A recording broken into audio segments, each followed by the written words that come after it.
You know what's funny?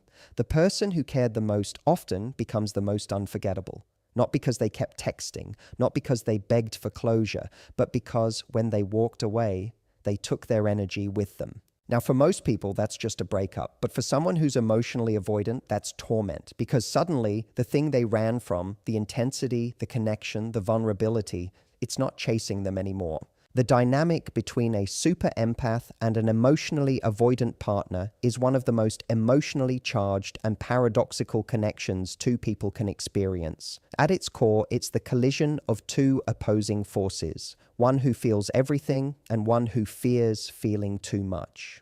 The emotional depth of the super empath is not just a trait, it's a way of living. They walk into a room and pick up on subtleties others miss. They sense the shift in your tone, the hesitation in your words, the story behind your silence. For them, emotions aren't optional, they're everything. When they love, they do so with all they have. When they show up, they are fully present. This isn't just about being emotional, it's about being emotionally attuned on a level that most people can't match. Now imagine what happens when someone like this crosses paths with a person who instinctively distances themselves from closeness. The emotionally avoidant individual is drawn to connection just like anyone else, but the moment it starts to feel too real, too intense, or too vulnerable, they begin to shut down. They pull away. They create space, thinking it will give them relief, but it doesn't, because something about the super empath makes that space feel hollow. The avoidant doesn't necessarily do this consciously. In fact, they might think they're protecting themselves. They believe that by creating emotional distance, they're staying safe. They might even rationalize the withdrawal, convincing themselves that the relationship is too much, too fast, too heavy. But what they don't realize in the moment is that the very intensity they're retreating from is the same intensity that made them feel seen in a way they rarely ever are. That's the paradox. The super empath doesn't demand vulnerability. They invite it gently, without force. They don't interrogate. They notice. They don't chase. They lean in with presence, with calm, with consistency. And it's that emotional stability that shakes the avoidant at their core. Because the avoidant isn't used to safety, they're used to chaos, inconsistency, or emotional absence. The super empath offers the opposite, and that unfamiliarity is what causes the avoidant to feel exposed. When you're someone who's spent your life avoiding deep emotional entanglement, encountering a person who looks straight into your soul without flinching can be terrifying. The super empath doesn't look away. They see you, even when you don't want to be seen. And for a while, that feels magnetic. It's intoxicating to be understood on such a deep level. It's soothing, it's affirming, but then it becomes overwhelming because now the avoidant feels accountable. They feel pressure. Not because the empath is doing anything wrong, but because the avoidant's internal alarm system is going off. It's whispering, this is too much, you're losing control, they're getting too close. And so they retreat, they pull back, they sabotage. Not out of cruelty, but out of habit, out of fear. Meanwhile, the super empath feels every inch of that shift. They feel the walls go up. They sense the emotional coldness setting in. But instead of reacting with anger or blame, they often blame themselves. They internalize it. They question what they did wrong. Because for the empath, if someone withdraws, there must be a reason. And they're willing to search for it, even if it leads them to self-doubt. That's the cost of emotional depth. They don't just feel their own feelings. They absorb the emotional field of the entire relationship. They carry the weight of two people's silence, the confusion of mixed signals, the ache of emotional abandonment, all while trying to hold the relationship together. And yet, despite all of that, they still love.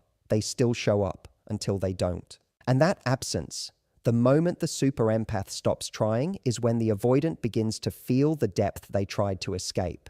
It comes rushing back in, not through confrontation or drama, but through quiet, through the sudden lack of emotional warmth, through the realization that the person who once saw them completely is no longer emotionally available. And that realization cuts deeper than they expect, because now the avoidant is left to face not only their own fears of intimacy, but also the absence of someone who represented emotional safety. That's when it hits them. What they ran from was not a threat, but a mirror that reflected everything they didn't know how to accept about themselves. The power of presence is something most people overlook in relationships. We tend to think that making an impact requires constant communication, grand gestures, or emotional declarations. But for a super empath, their presence is far more subtle and far more powerful. It's not about what they say or do to be noticed, it's about how they make you feel without even trying. When a super empath enters your life, they don't impose themselves, they don't chase, they don't beg for attention, and they don't demand closeness. Instead, they offer something rare, genuine emotional presence. They listen in a way that makes you feel like you're the only person in the room. They pay attention to the little things, the pauses between your words, the sighs you don't realize you let out, the stories you don't finish. And the most striking thing is, they remember. Not just facts or dates, but how things made you feel, even when you didn't say it out loud. That level of presence is unforgettable. It reaches a part of you that maybe no one else ever touched. For the avoidant individual, that presence is disarming. They're used to people who need reassurance, people who chase them for connection or push for deeper intimacy.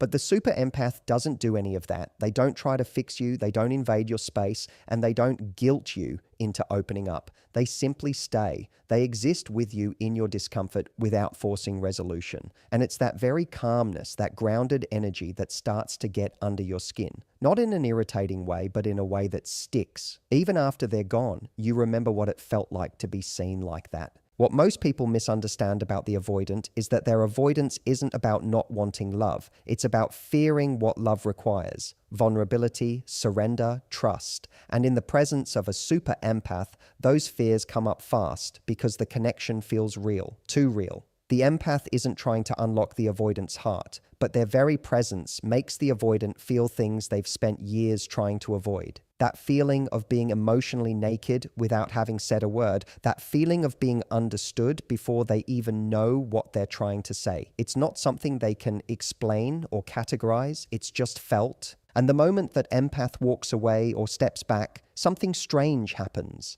Their presence echoes. It lingers in the space they used to occupy. Not because they were dramatic or loud, but because they were fully there, fully present.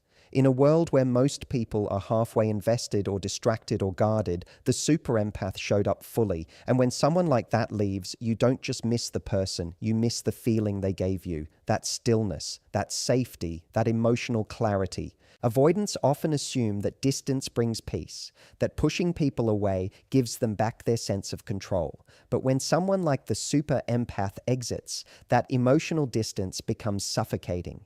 It feels empty. Not because of dependency, but because they now notice what's missing. Not a text or a call or a conversation, but a feeling. The sense of being felt without having to perform.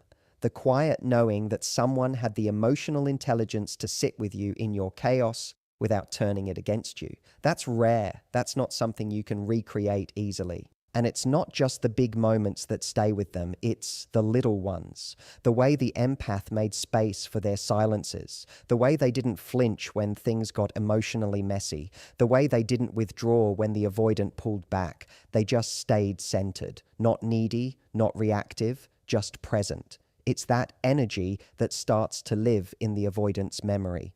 And long after the empath is gone, that presence becomes something they revisit. Not because they want to, but because it's imprinted on them.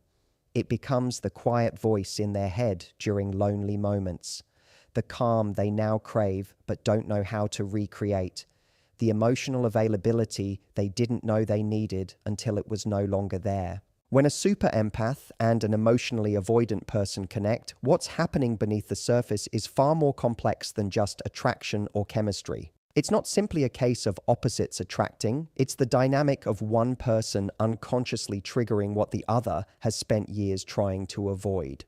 The super empath, by nature, is someone deeply attuned to emotional nuance. They feel deeply, they observe keenly, and they care with an intensity that can be both healing and confronting.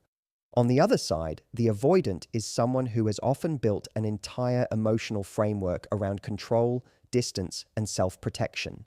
When these two types meet, the empath doesn't just engage the avoidant on a surface level, they mirror them, and not in a soft or comfortable way. They mirror back the very things the avoidant would prefer to keep buried. This is where the dynamic becomes a trigger. The empath doesn't need to say anything specific to activate the avoidant's defense mechanisms. All it takes is the empath's natural way of being, their openness, their presence, their willingness to explore feelings without fear or shutdown. Those things shine a light on the areas where the avoidant has learned to stay in the dark. That light feels like exposure, and exposure to someone who's spent a lifetime dodging emotional depth feels threatening. Not because the empath is doing anything wrong, but because they are disrupting a long-standing internal system. They're making the avoidant feel things that contradict the very belief system that's kept them emotionally safe for years. Avoidants don't typically engage in deep emotional connection easily. They like to keep things on their terms. Their subconscious logic is often built around the idea that closeness leads to loss, vulnerability leads to pain, and trusting someone fully is a risk they'd rather not take. But the super empath, without even trying, challenges that logic.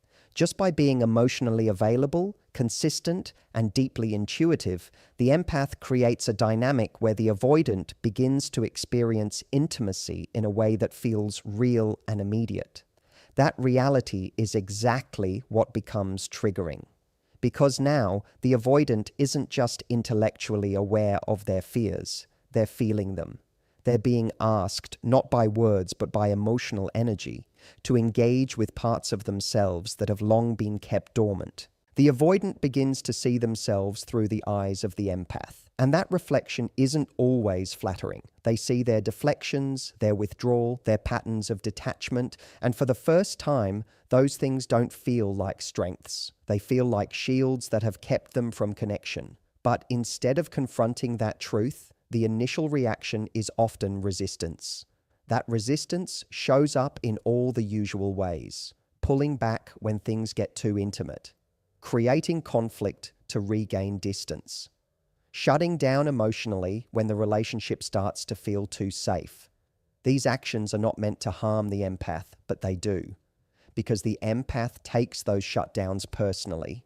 They try harder, they reach deeper, they attempt to soothe what they don't fully understand. And the more they lean in, the more the avoidant feels trapped, misunderstood, or exposed. The result is a painful cycle. The empath triggers emotional awareness in the avoidant, and instead of that awareness leading to growth or deeper connection, it leads to panic. But it's not the empath's fault.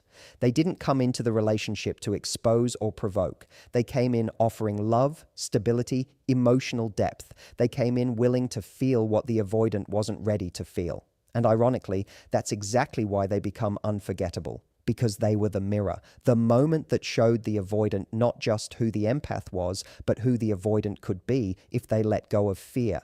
It's not a comfortable mirror. It reflects the unprocessed wounds, the fears of abandonment, the suppressed longing for intimacy that the avoidant has never really faced. And even when the empath walks away, that mirror doesn't just vanish. The reflection lingers, the questions linger, the emotional honesty that was once overwhelming becomes something the avoidant starts to crave, even if they don't know how to ask for it. One of the most misunderstood realities in emotionally avoidant behavior is the idea that because someone avoids connection, they are unaffected by the loss of it. On the surface, the avoidant seems composed, distant, and even indifferent when a relationship begins to dissolve. But that's a mask. Beneath that emotional detachment is a very different story, one that includes suppressed feelings, unresolved wounds, and the presence of someone they never quite stopped feeling. This is especially true when the person they distance themselves from is a super empath. Because while the avoidant may have physically withdrawn, emotionally they are far from unaffected. In fact, they are often more affected than they'll ever admit. The avoidant's coping mechanism is space. Distance gives them a sense of control, a sense of safety. When emotions get too intense or intimacy becomes too real, they default to pulling back. They might ghost, become cold, or start to minimize the relationship in their mind. And from the outside, it might look like they've moved on, but inside, they are in conflict. because the presence of a super empath is not something that disappears easily. The emotional imprint left behind isn't loud. It's not screaming for attention, but it's deep. It operates in quiet moments, in reflective silences, in the gaps where emotional connection used to live. The super empath, even in their absence, continues to affect the avoidant on a subconscious level. They live in the avoidant's emotional memory because the depth they brought wasn't ordinary. It wasn't transactional or surface level. It was rooted in truth, vulnerability, and presence, all the things the avoidant both craves and fears. There's a unique contradiction in how avoidants relate to love. They want to be known, but the process of being known feels threatening. So they get close enough to feel something, but when it gets too intimate, they retreat. The super empath, on the other hand, has a natural ability to see through the emotional armor. Not in a forceful way, but in a gentle, consistent presence that makes the avoidant feel emotionally seen, maybe for the first time. This type of connection doesn't fade easily, especially for someone who's not used to being fully recognized. Even after creating distance, the avoidant remembers the feeling of that emotional safety. They might not want to admit it, but they notice the difference when it's gone. They sense the emotional emptiness, the lack of depth in other interactions, and they find themselves mentally revisiting the connection they once tried to escape. The impact of the super empath goes beyond words or gestures. It's felt in the way they listened, in the way they made space for the avoidant's complexity without demanding immediate change or understanding. That kind of emotional availability is rare. And because it's rare, it becomes a reference point. Other connections may feel easier or more casual, but they lack the emotional substance that the empath brought. And the avoidant, even if they try to replace or distract, eventually feels that void. They begin to recognize that what they ran from was not pressure. It was a depth they didn't know how to handle. And now that it's gone, there's a sense of emotional disorientation. It's not regret in the traditional sense. It's more like a quiet awareness that they let go of something real, something that touched a part of them they usually keep hidden. Avoidants often internalize the belief that if they keep people at arm's length, they can avoid emotional pain. But what the super empath reveals, without ever meaning to, is that distance doesn't protect them from pain. It only delays it. The connection may have ended, the conversations may have stopped, but the feelings remain. They show up in unexpected moments. A song, a memory, a quiet night alone. And those moments are not easily dismissed because they're not just about missing someone. They're about feeling something the avoidant hasn't processed. The depth of the empath's presence becomes a quiet echo, reminding them of the connection they couldn't fully accept, but also couldn't fully forget. Even in the absence of contact, even with no words exchanged, the super empath continues to live in the avoidant's awareness. Not through force or attachment, but through the quiet power of how they showed up. The avoidant might never say it out loud, might never reach out, might never express what's really going on inside, but they feel it. They feel the weight of what was offered, the purity of what was present, and the silence that now surrounds them.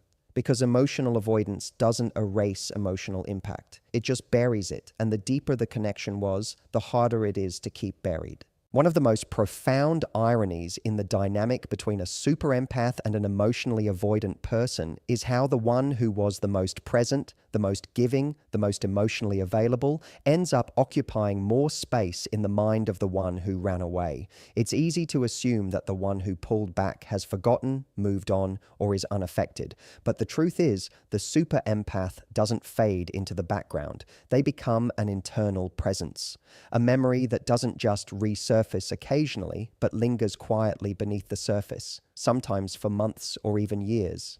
And it's not because they clung or pushed or fought to stay, it's because of how deeply they were felt, even if the avoidant never had the courage to express it.